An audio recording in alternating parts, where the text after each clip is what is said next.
the organist and choir director here at Grace Lutheran Church, and I would like to welcome you to this working crawl. In a few minutes, we'll be looking at the hall organ here at Grace.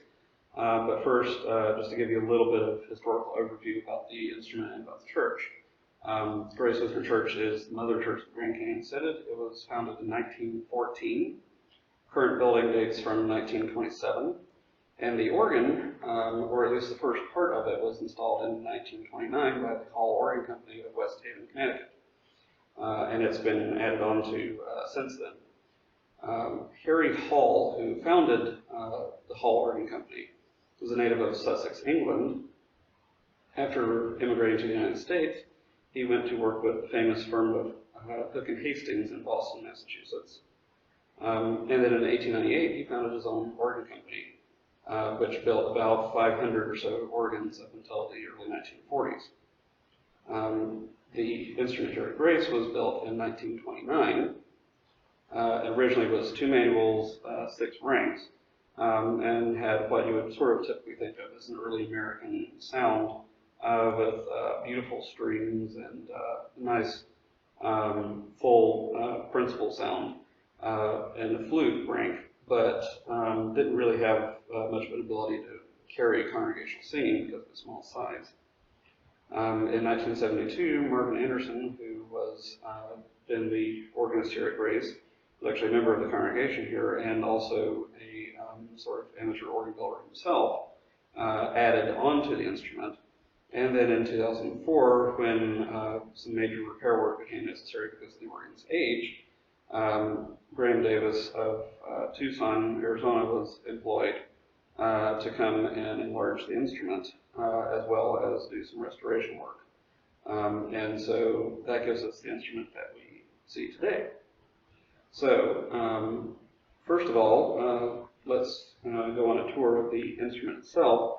We're going to start downstairs in the lower room and then work our way up through the chambers where you can see the various parts of the instrument and how it was all put together, and then we'll finish off by getting to hear some of the organ and what all it can do.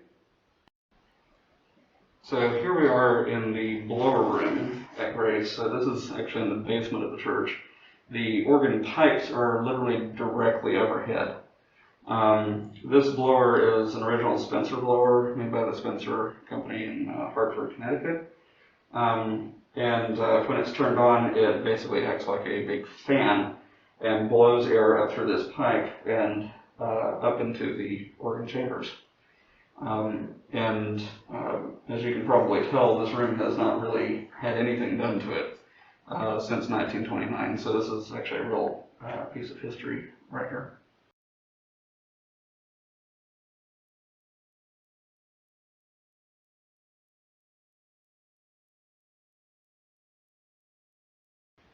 So here we can actually see some of the original electronic systems that are actually still used to power the instrument.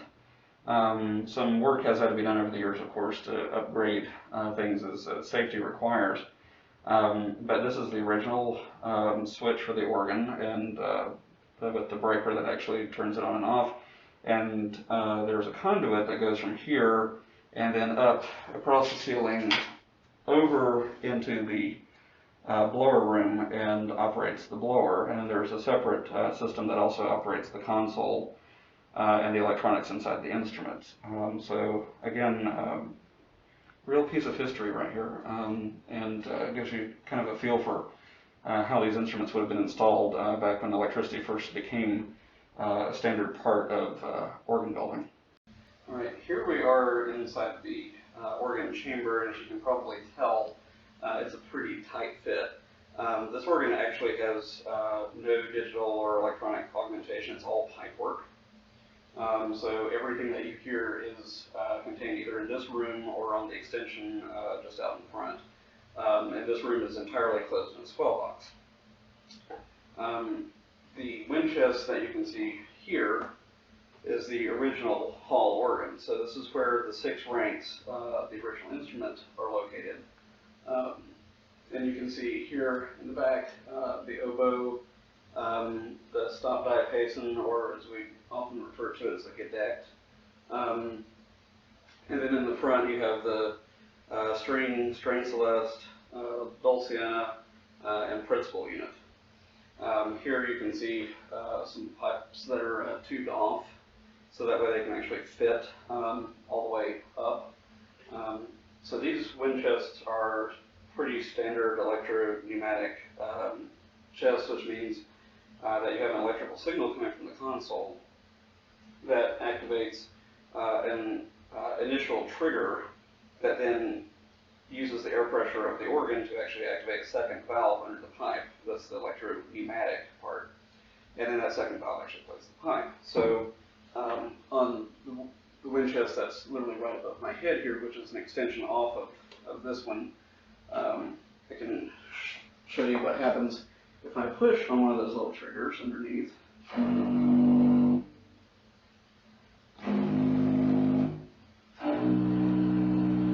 And you can actually play the pipes here. We'll see when we look at the front part of the organ, actually that wind chest is direct electric action, not electropneumatic, which means that the magnet operated by the console directly opens the pipe just with the electrical energy, which unfortunately kind of makes it a little sluggish, but it also cuts down on maintenance, so there's always a trade-off. Now, inside the instrument, here you can see the reservoir, which controls the wind pressure inside the organ, and the upgraded electronics from 2004 that operates the relay system, which basically translates whatever you do at the console into telling the actual instrument what to do. The green pipe that you see over there is the same conduit from downstairs in the blower room. And over on the far end, you can see the bottom end of the 16-foot trumpet ring.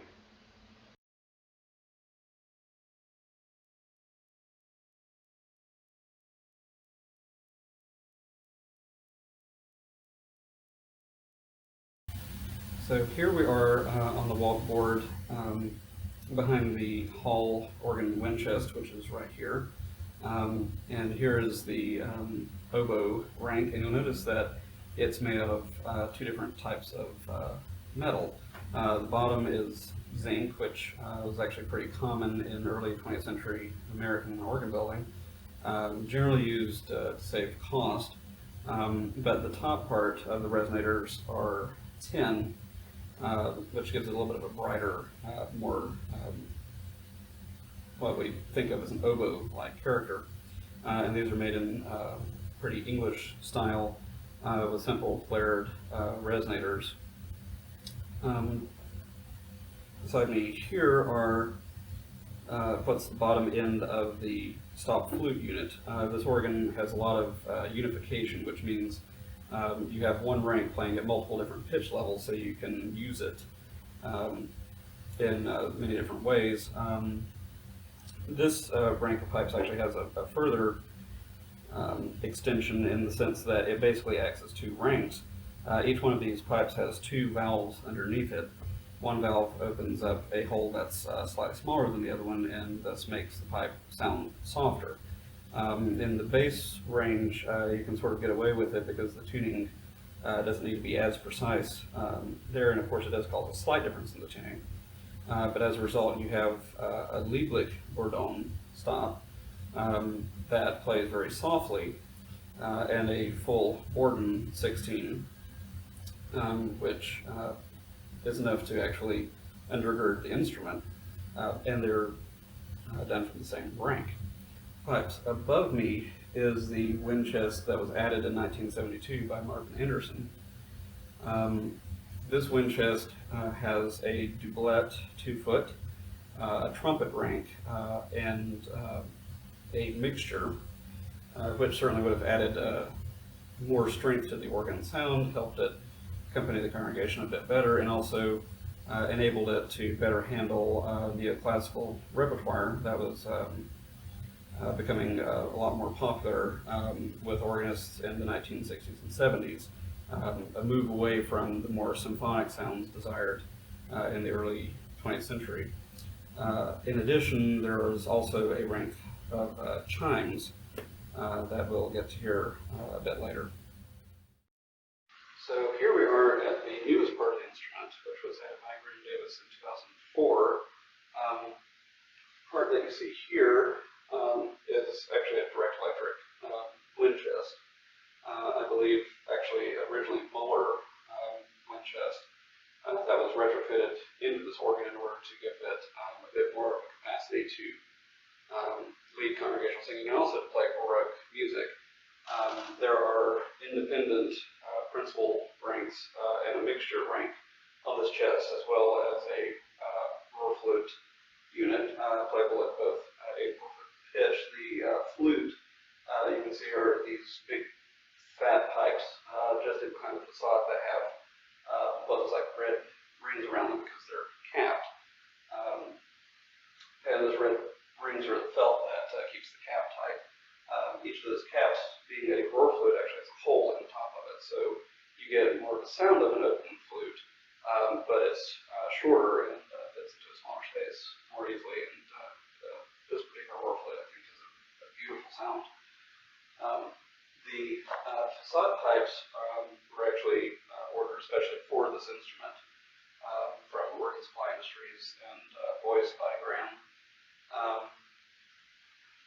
The bottom part here that you see is basically just for show.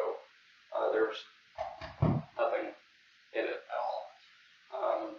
This cabinet work was actually done by the brother of a previous pastor here at Grace, who decided to help chip in to try to see what they could do to cut down on costs, but still get as much working as possible for the money.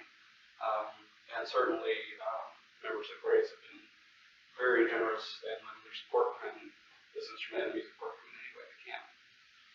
So this really was a team effort that came out of the congregation itself. Right, here we are at the console for the organ. This console was actually added in the 1970s, again by Marvin Anderson, to replace the old two-manual console that had been here before, and then was also retrofitted again in 2004 to accommodate the addition of the new stops from the exposed pipework. The original two-manual console actually used to be where that pipework is now, was over on the pulpit side, as was the choir, but in the 1960s, the choir and the console were moved over to this side, which has a bit more space. You may be wondering what on earth this is. Well, a couple months back, we had a little maintenance issue where one of the hinges on one of the pedals cracked, and so we had to borrow the hinge off of the top pedal on the pedal board, the high G, until we could get a replacement from the supplier. And since it's not used very much, it really hasn't created much of a problem to do that. As you can see, it's made out of one solid piece of maple. This piece of metal here is the contact that actually hits the contact wires on a rail under the pedal board, and when this metal contact hits those wires, it completes the circuit and acts as an on-off switch, and so that's actually how the pedals play. And this is the spring that normally would push the pedal back up, and also can be adjusted in order to make the pedals either harder to push down or easier to push down. In addition, there's a little guide rail up here at the top to make sure the pedals stay straight up and down and move smoothly. So here at the console, we have three manual divisions and a pedal, and all of these are controlled by these stops here, these stop taps. When you push one of them down, you get sound. If you don't, nothing plays. So these rows of stop taps each correspond to one of the manuals. You have the choir division here, which is this bottom manual, the great division here, which is the middle one, swell division here, and then pedal here. I mentioned before that a lot of this instrument is unified, which means that there are a lot of ranks that play at multiple pitch levels. Probably the champion of that in this organ is the flute, the stop flute or the stop diapason on the Hall wind chest, which starts out at 16 foot and then goes up to 8 foot and 4 foot, 2 foot. And in this organ is actually also used at mutation pitch, which means that it's actually playing about a fifth up from where it normally would be. So you have a 2 2/3 foot Mazzard and a 1 1/3 foot Largo. The Largo actually doesn't go all the way to the top end of the range because it was sort of retrofitted into the organ. The flute rank originally topped out at 2 foot on top. So then when you convert that over to play at 1 1/3 foot pitch, in other words, a fifth higher, without actually adding any extra pipes,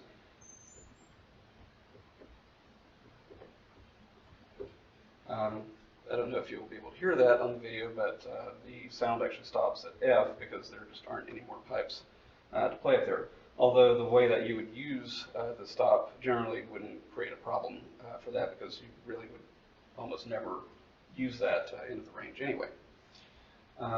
So you can actually take this one rank and make actually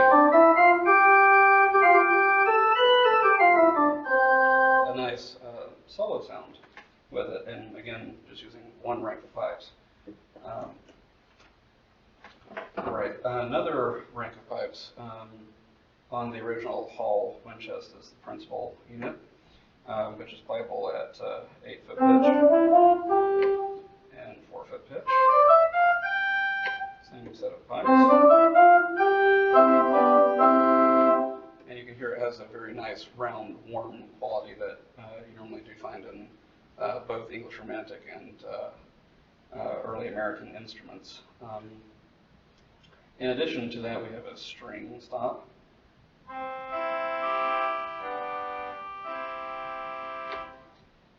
A celeste to go with the string.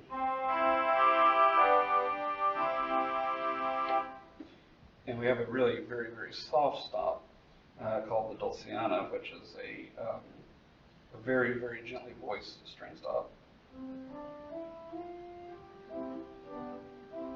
And if I close the swell down,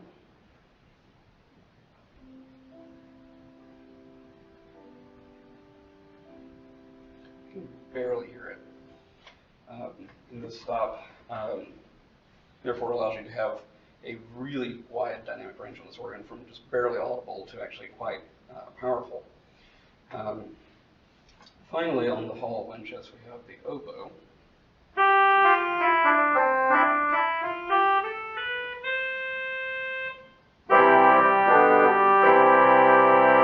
So if I were to play essentially the entire original Hall organ, here is what it would sound like. I have to do a little bit of coupling to actually make this all work at the same time.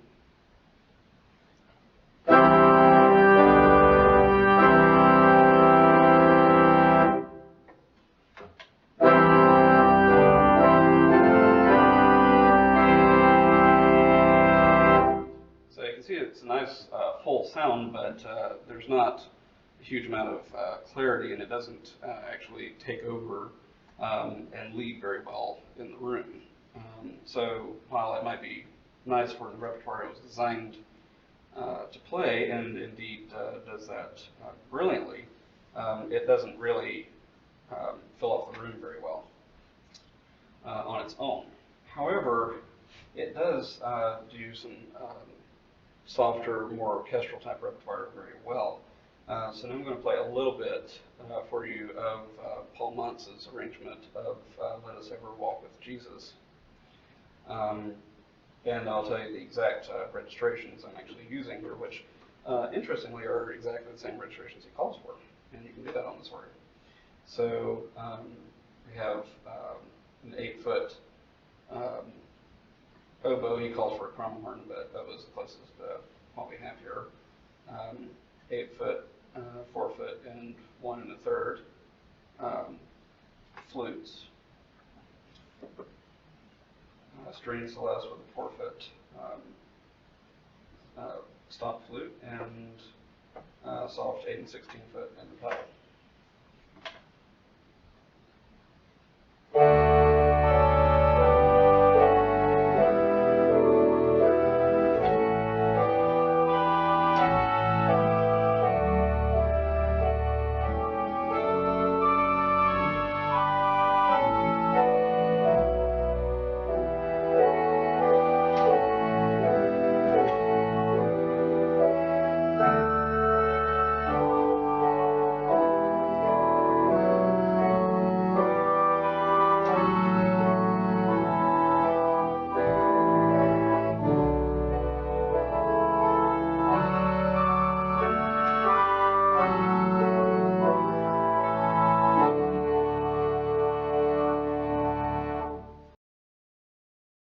So we also have the exposed pipes, which, as I mentioned before, are on a direct electric chest. These pipes give a nice clear sound that's very useful for like Bach and Buxtehude. For instance, the opening of Buxtehude is Toccata in D minor.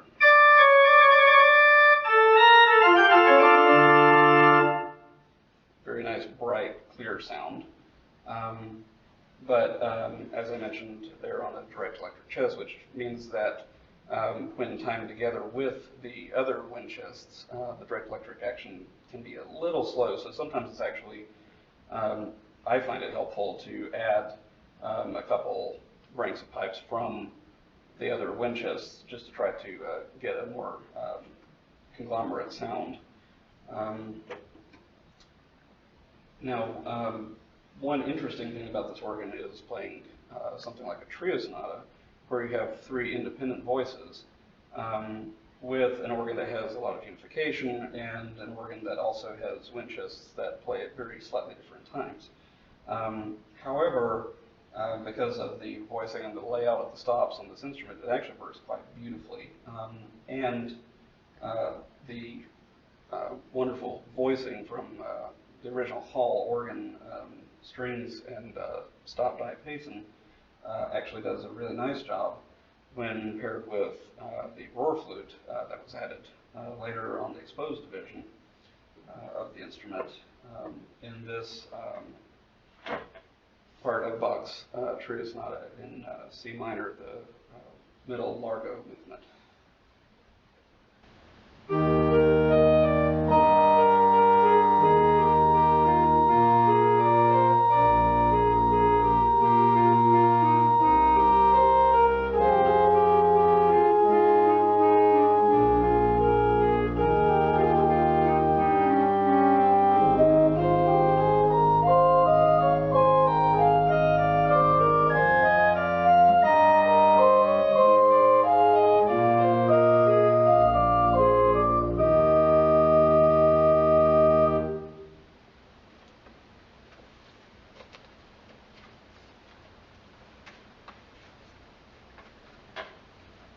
So with the additions by Marvin Anderson in the 1970s, combined with the Graham Davis additions to the organ in 2004, we actually have 2 full principal choruses on this instrument that actually act as a very nice foil to each other, which you can hear in a piece such as the Dorian Toccata in D minor by Bach. So I'll play you a little excerpt from that piece.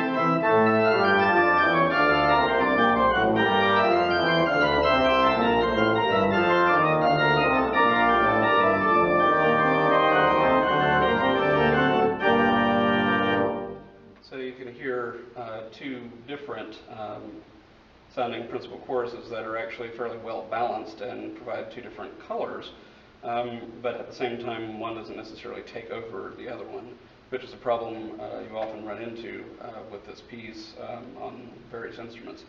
And because the pedal division is made up of largely the same rings, it automatically balances with the rest of it just fine.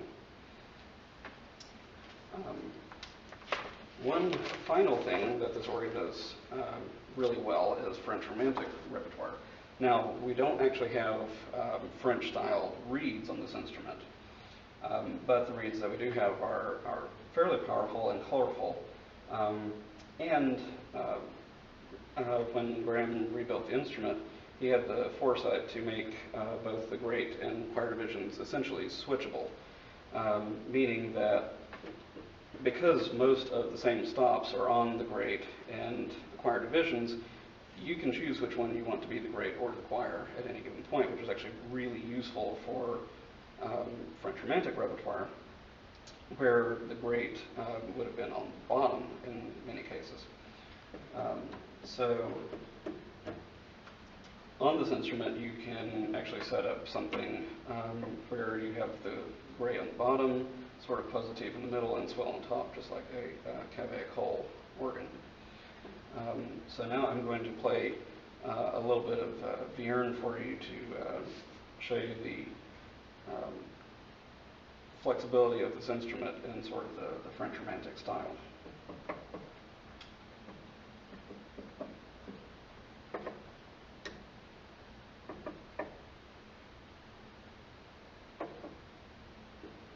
And if you're wondering why I'm taking so long to actually push down all these stop tabs and not using the pistons, it's because they don't work. This organ had, unfortunately, some electrical issues about a year back, and the combination action system is just gone. So everything on this organ has to be done by hand right now. Fortunately, because there are 3 manuals and the stops are laid out so well, it's actually a fairly easy workaround for a lot of pieces. As you can see, a lot of the stops are sort of the same thing in different divisions, so you can, through careful planning, actually circumvent the issue pretty easily. So here is a little bit from Vierne's Third Symphony, the closing finale movement. And I'm also going to use a little bit more dynamic range than I probably normally would on this, just to show what the instrument can actually do.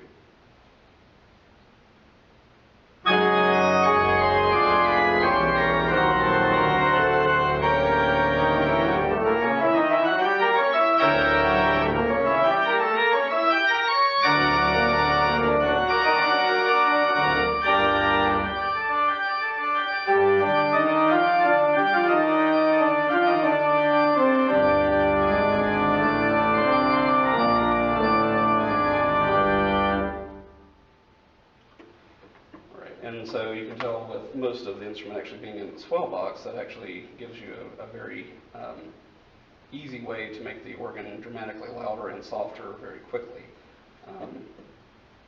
And you don't actually have to rely on the pistons so much. Now, a couple final interesting features about this instrument are the chime rank, which is playable both on the choir division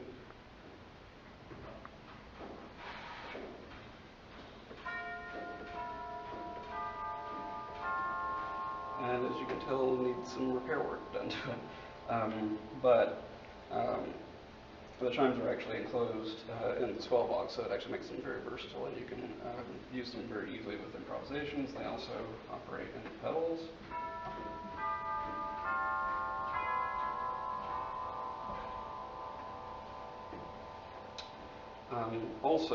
This console, you'll notice, has actually 3 swell shoes, so it has a crescendo pedal on the right, which, again, with the combination action, is not functioning at the moment. The swell pedal in the middle that controls the swell shades here, and since this console is retrofitted from another organ, that originally had a choir division under expression. It has a dummy pedal that does nothing. But the fact that the entire organ almost is enclosed in a swell box itself actually gives you a lot of dynamic versatility anyway. And this organ, as you can see, looks like it's a much larger instrument than it is. So this organ is actually incredibly versatile for the 19 ranks it actually possesses.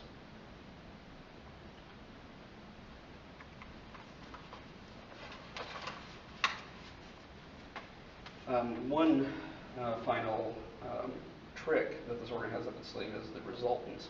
So you actually have both a resultant flute, which just simply means that the pipes play a fifth apart, but under the texture of a fuller registration, you actually hear a 32-foot as if it's sounding in the room without a true 32-foot. So without anything else on top, the 32-foot resultant sounds like this. So you can hear the fifth pretty clearly. But if you were to put, say, a fairly full registration on top of that, the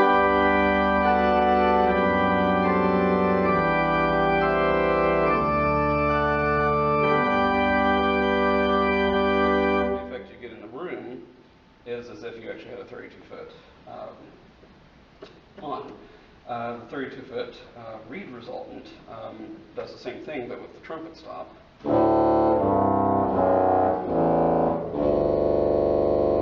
But if you actually put a really full registration with it,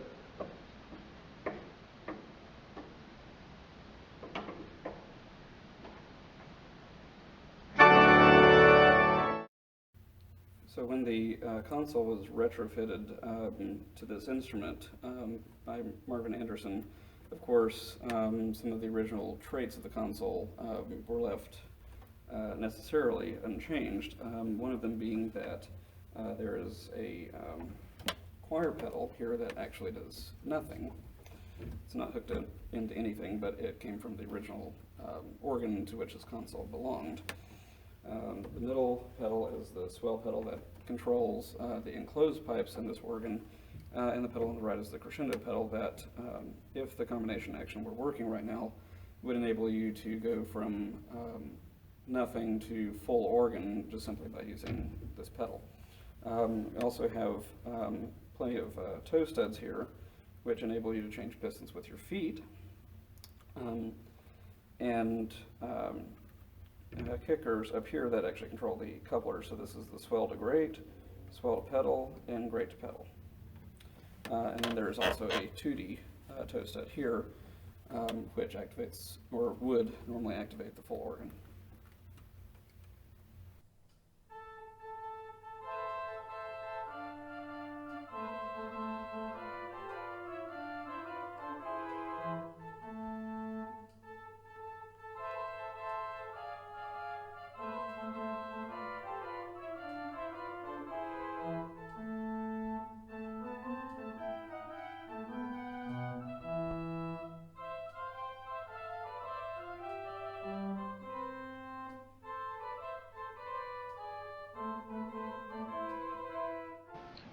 So thanks so much for joining me here today at Grace Lutheran for a tour of the organ. I hope you enjoyed it.